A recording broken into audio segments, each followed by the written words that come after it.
자, 이건 이제 L이라고 붙여놨어요. 먼저 업로드한 것은 베타가 붙어 있었는데 그 베타는 문제니까 오해할 것 같아서 L로 이름을 바꾸었습니다.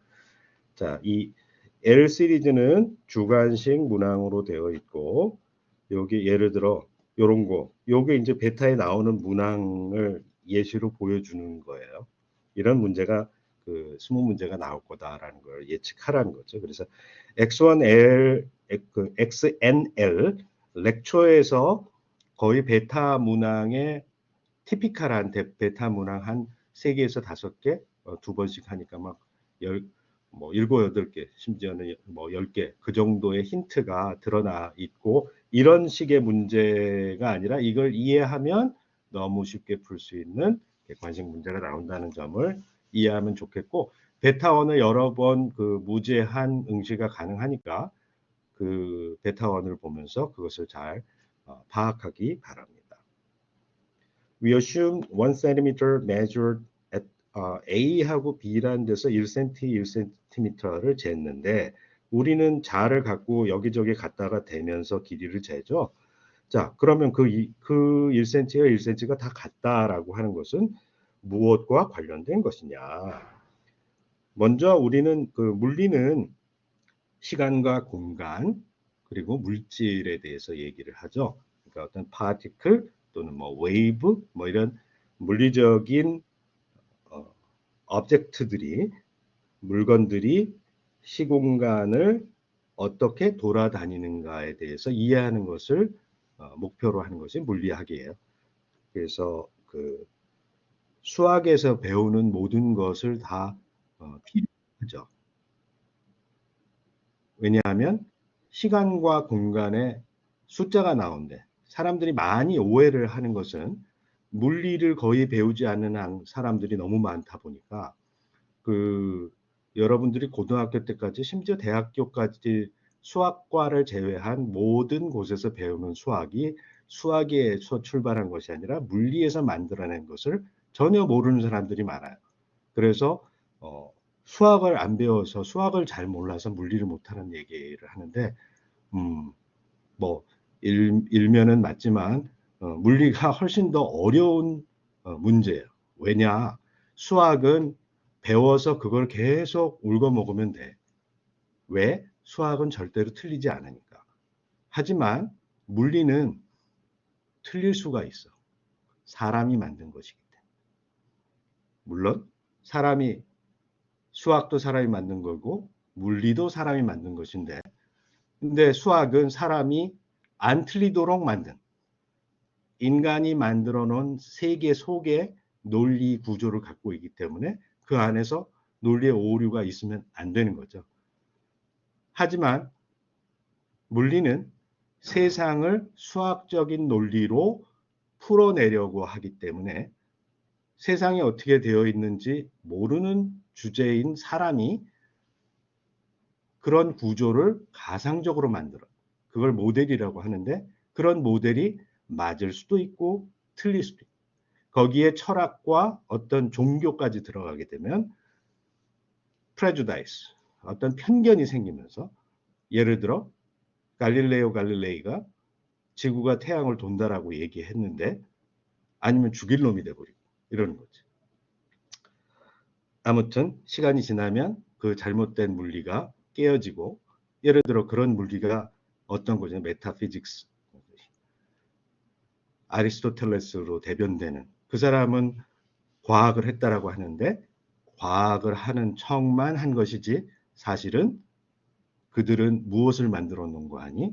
어떤 도구마적인 이래야만 한다라고 하는 규칙을 철학적으로 규정해 놓고 세상이 그래야만 할 일이라고 상상한 성급한 일반화의 오류를 만들어낸 사람들이고 물리는 잘못된 것이 있다면 실험적으로 실험을 처음으로 해본 사람 그리고 그것을 기록으로 남기고 과학화시킨 것이 바로 갈릴레오라고 하는 사람인데 그로부터 출발한 과학과 물리는 항상 틀릴 수 있다라는 것을 가지고 있어요. 뿐만 아니라 이제 모든 물리량은 수학적으로 표현되는 것처럼 보이지만 사실은 또 그렇지 않다. 많은 그 차이점이 있다.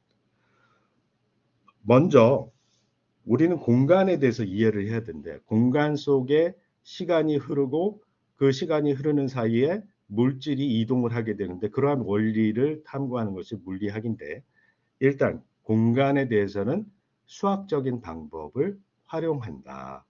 최초에 만들어진 수학적인 방법은 유클리드 기하학에 근거한 유클리디안 스페이스, 유클리드 공간. 우리가 중학교 때까지 삼각형, 직각 삼각형, 그러면 피타고라스의 정리, 이런 거 A, B, C 이러면 A 제곱 더하기 B 제곱은 C 제곱이다. 이런 거 이게 유클리드 공간의 특성이 되겠는데 사실은 이 유클리드 공간이 수직선이라는 거 여러분 배웠죠? 이 수직선이 유클리드가 만든 것이 아니고 데카르트가 만들었는데 그 데카르트가 만들어서 카테시안 코디네이트 시스템, 여러분은 직교 좌표계라는 단어를 쓰게 돼요. 이런 좌표계를 들여놨을 때 여기에서 1cm가 여기에서도 1cm와 같다. 이러한 것들을 어느 한 방향이 결정되었을 때 이 길이가 항상 또 같다라는 가정에서 출발해요. 이건 물리에서는 postulate, 그리고 수학에서는 axiom이라고 얘기하죠.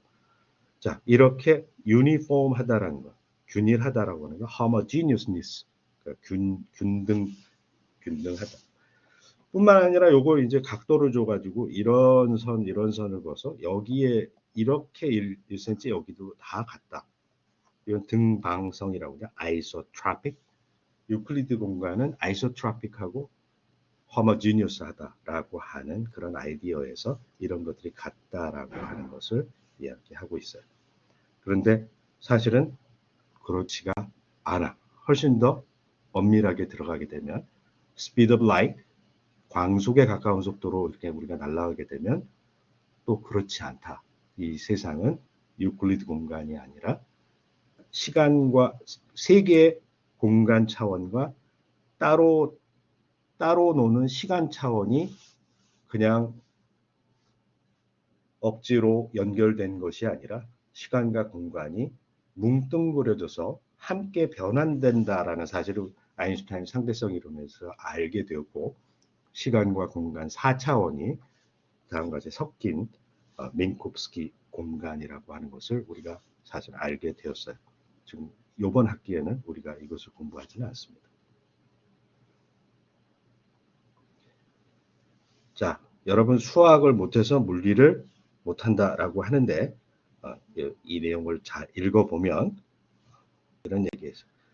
영어로 써 있다고 해서 내가 영문학자라고 생각하는 사람 아무도 없을 거예요. 그런데 여기에 이제 단지 무슨 수식들이 이렇게 나오면 이걸 수학이라고 생각하는 사람들이 있을 거예요. 물론 모든 사람은 그런 수학을 해요. 예를 들어 버스를 탈 때 버스 요금 내고 택시 요금을 내고 물건을 살 때 돈을 내. 그러면 한 푼이라도 더 절약하려고 그러고 그런 수학을 해. 그런데 그것을 수학이라고 여러분들은 생각하지 않아. 만만하게 보니까. 왜? 그건 내가 잘 아니까. 그런 산수를 반복해서 하니까. 하지만 물리에 나오는 산수는 그거보다 그렇게 특히 어려운 것은 아닌데 반복해서 익숙해져 있지 않기 때문에 수학이라고 오인하는 것뿐이다 라고 하는 것을 내가 꼭 얘기해 주고 싶고 수학에서 나오는 숫자는 숫자일 뿐이에요. 하지만 물리에는 수학의 차원과 다른 길이, 질량, 시간, 그것의 파워로 나타나는, 그것의 거듭제곱으로 나타나는 더 수많은 차원을 갖고 있어요. 그러니까 그런 것들이 여러분들한테 이제 일종의 배리어가 되긴 하는데 수업을 잘 따라오게 된다면 큰 문제는 없을 것이다.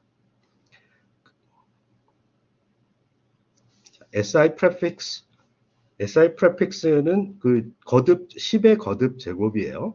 scientific notation이라고 하는데 어떤 숫자의 어림수를 approximate number를 할 때 1.2 곱하기 10의 세제곱 이런 식으로 쓸 때 이 숫자를 쓰기가 귀찮아 가지고 여러 가지 약자를 만들었어요. 킬로, 밀리 이런 것들 우리 X1에 보면 그 테이블이 잘 나오니까 여러분들 그 SI prefix에 대해서 암기해 두어야 할 것이에요. 물론 오픈북이니까 찾아볼 시간은 있죠. 갑자기 로렌츠 포스가 나오는데 로렌츠 포스는 전기적인 힘과 자기적인 힘을 얘기해요. Q는 전하, charge, 그리고 이건 electric field, 전기장, magnetic field, 자기장. 이런 자기장 안에 있는 charge Q에 전하 Q의 물체가 V라는 속도로 운동했을 때 받는 힘. 그리고 이것은 electric field, 전기장 안에서 있을 때 받는 힘. 자, 이런 산수를 우리가 해야 되는데 물리에서 덧셈을 하려면 무엇 더하기 무엇이 지금 있죠? 덧셈을 할 때에는 항상 물리량의 단위가 같아야 된다. 단위가 같다라는 것은 physical dimension이 같아야 된다. physical dimension은 mass, length, time의 파워로 나타나게 된다. 라고 하는 거예요.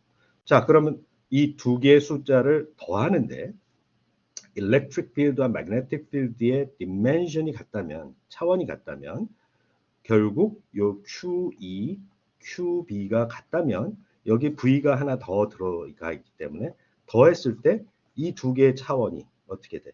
인수분해를 해버리면 뭐 다 같은 차원으로 묶어놓으면 1 더하기 V 이렇게 돼버리겠죠.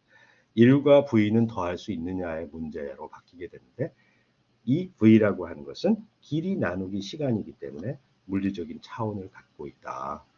수학 시간에 V라고 쓰면 그냥 V라고 하면 땡이겠지만 이렇게 쓸 수가 없다라고 하는 거예요. 오케이?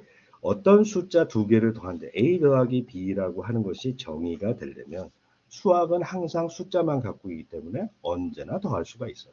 하지만 이게 물리라면 이게 1m고 1kg이라면 1 더하기 1은 2m라고 하는 답은 없다.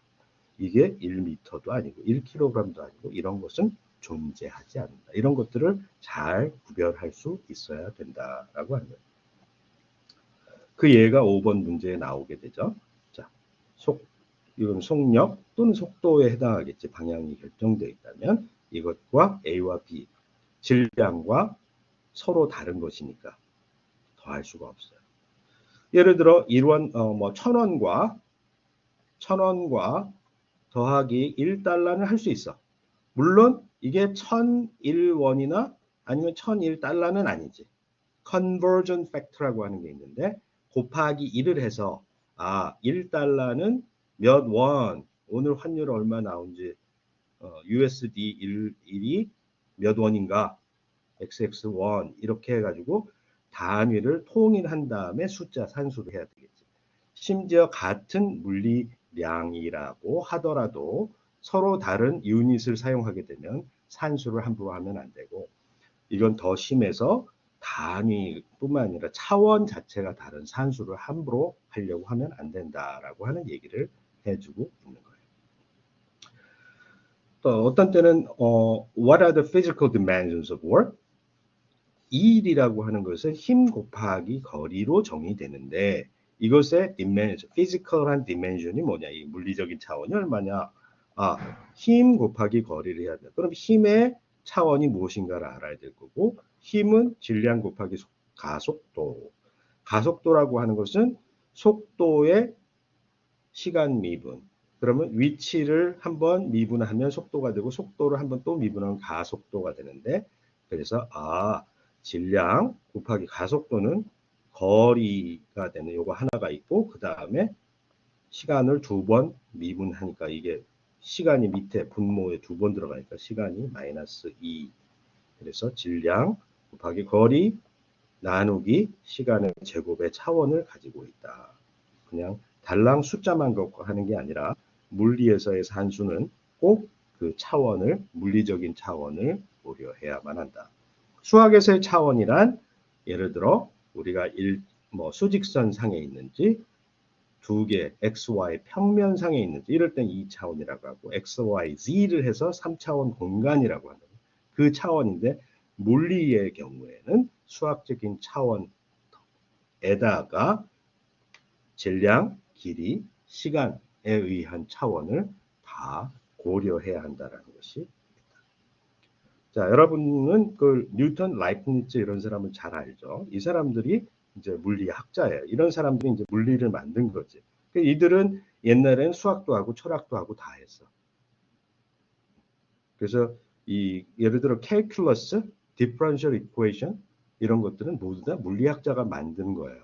그래서 우리 X 수업을 듣다 보면은 막 미분방정식 문제도 풀고 한데 내가 2학년, 3학년 가서도 못 배우는 거 여기서 배운다고 불평하는 친구들이 많은데 이 물리 문제를 풀면서 그 수학이 만들어진 거기 때문에 물리를 배울 때 수학을 배우는 게 가장 재미있어. 그 수학책에서는 이상하게 배우거든. 왜? 수학의 목적이니까. 그래서 수학을 다 배우고 난 다음에 맨 끝에 가면 응용 문제라고 나와. 응용 문제가 아니라 물리 문제는 수학의 아버지예요. 그것을 오해하지 말고 수학을 배워야지 물리를 배운다라고 생각하지 말고.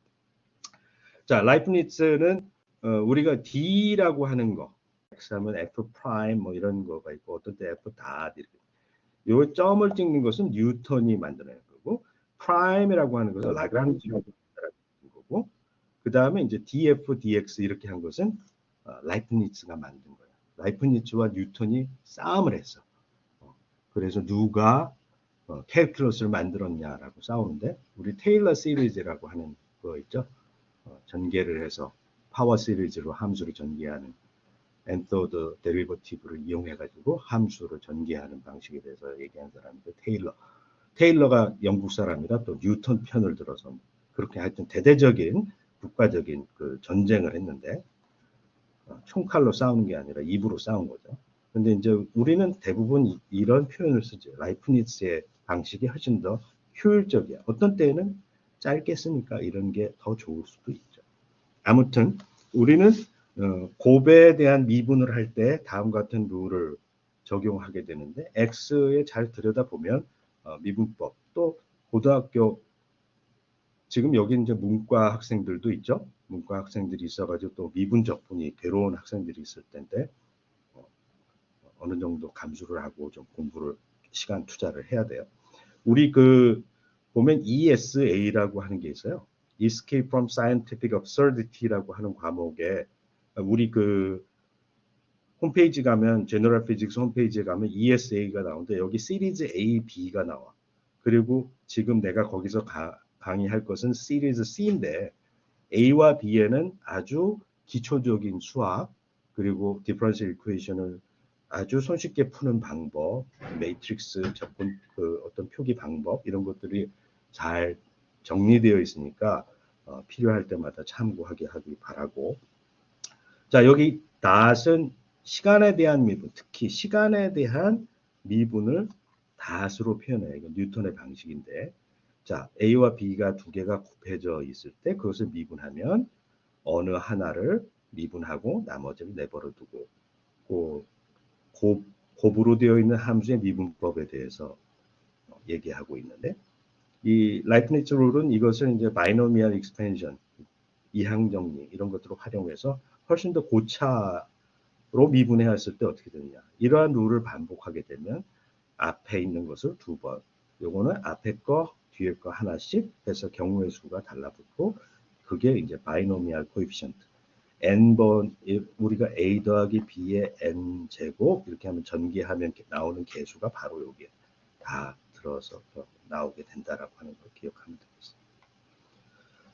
자, 이러한 바이노미얼 익스펜션을 활용하게 되면 여러 번 미분했을 때 곱으로 되어 있는 함수를 어떻게 미분하는가를 잘 표현하고 있죠. 그래서 a 더하기 b 더하기 c의 세제곱이라고 하면 고등학생도 전개를 할 줄 아니까 이 전개식에서의 개수를 카피만 해오면 된다라고 하는 것을 여기서 보여주고 있고, 자, 우리가 이제 베르누이라고 하는 사람이 한 사람이 아니라 여러 사람이에요. 이 가문의 사람들이 물리하고 수학을 되게 잘했어요.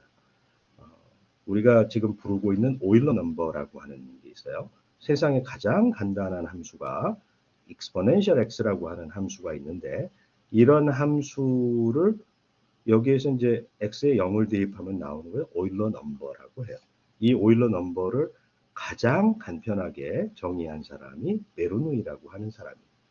이 베르누이라는 사람이 무슨 문제를 풀려고 하다가 돈 계산을 하다가 이자 계산을 하다가 만든 물리를 하려고도 한 것도 아니고 돈 계산을 하다가 이걸 만든 거예요. 자, 수학자가 만든 게 아니에요.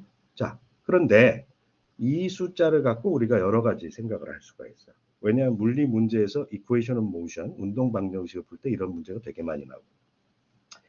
자, 이 숫자에서 어떤 지수 함수로 바꿔치기 했을 때 여기에다가 q라고 하죠. q의 거듭 제곱을 했을 때 이 식은 이렇게 바뀌게 되어 있어요.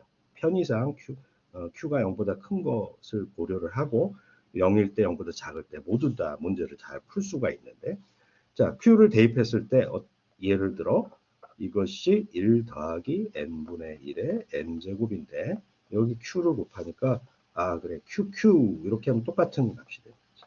그러면 NQ를 N'이라고 하면 1 플러스 Q 나누기 N 프라임 N 프라임 N 프라임이 무한대로 간다. 똑같은 룰이 되겠지. 그러니까 익스포넨셜 이 오일러 넘버라고 2.7 얼마 되는 숫자에다가 Q 거듭 제곱을 하니까 다음과 같은 리밋으로 쓸 수가 있는데, 이걸 보면 이것이 물리량이 되기 위해서는 어떻게 해야 되냐.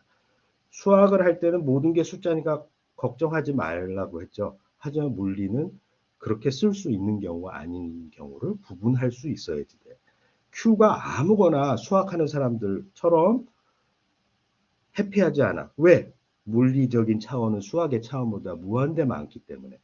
이 Q가 물리적으로 존재하기 위해서는 Q의 차원이 없어야만 한다. 왜?